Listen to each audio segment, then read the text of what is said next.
ഫിസിയോതെറാപ്പിസ്റ്റൊക്കെ വളരെ ഫ്രണ്ട്ലി ആയിട്ടാണ്. എപ്പോൾ വേണമെങ്കിലും ഞങ്ങൾ എന്ത് ചോദിച്ചാലും ആൻസർ പറയും.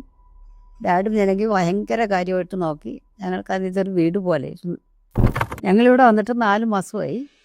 പക്ഷെ വന്ന അന്ന് തുടങ്ങി ഞങ്ങൾക്ക് ഇവിടുത്തെ ഡോക്ടേഴ്സെല്ലാം വളരെ ഹെൽപ്ഫുള്ളായിരുന്നു.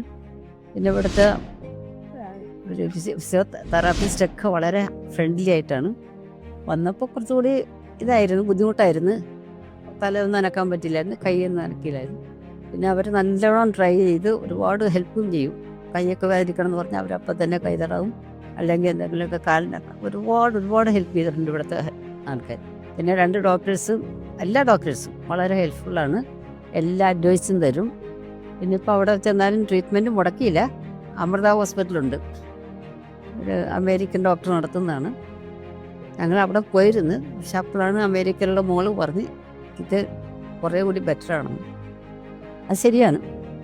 ഞങ്ങളിവിടെ സ്വന്തം വീട് പോലെയാണ് ഞങ്ങൾക്ക് ഇവിടെ കഴിഞ്ഞത്. അത് കഴിഞ്ഞ് ഈവനിങ്ങിലാണെങ്കിൽ പുറത്തൊക്കെ നടക്കാൻ ഒരുപാട് സ്ഥലമുണ്ട്, ഗാർഡനുണ്ട്.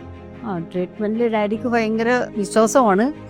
ഞങ്ങൾക്കൊക്കെ ഭയങ്കര വിശ്വാസമാണ്. മക്കളെല്ലാവരും ആഴ്ചയിൽ ഒരു ദിവസം 2 ആഴ്ച കൂടുമ്പോഴൊക്കെ വന്നിട്ട് ഒരു മാസമൊക്കെ നിൽക്കും, ഒരാഴ്ചയൊക്കെ നിൽക്കും.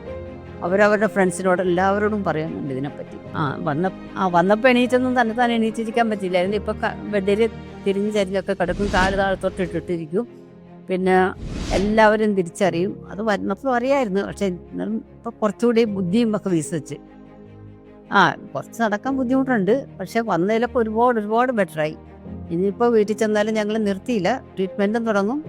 പിന്നെ ഹെൽപ്പ് ചെയ്യാൻ ആളുണ്ട്, അവിടെ വാച്ച്മാനും ഒക്കെ ഉണ്ട്. എല്ലാവരും കൂടി ഞാനും ഒക്കെ കൂടി പിടിച്ച് എല്ലാ ദിവസവും നടത്തിയിട്ട് ഞങ്ങളിവിടെ കൊണ്ടുവരും. ഇനി അത് ഡോക്ടറും മറ്റുള്ള ഡോക്ടേഴ്സൊക്കെ ഞങ്ങൾക്ക് ഡോക്ടർ എന്നുള്ളതിലല്ല, സ്വന്തം സിസ്റ്റേഴ്സ് പോലെയാണ്.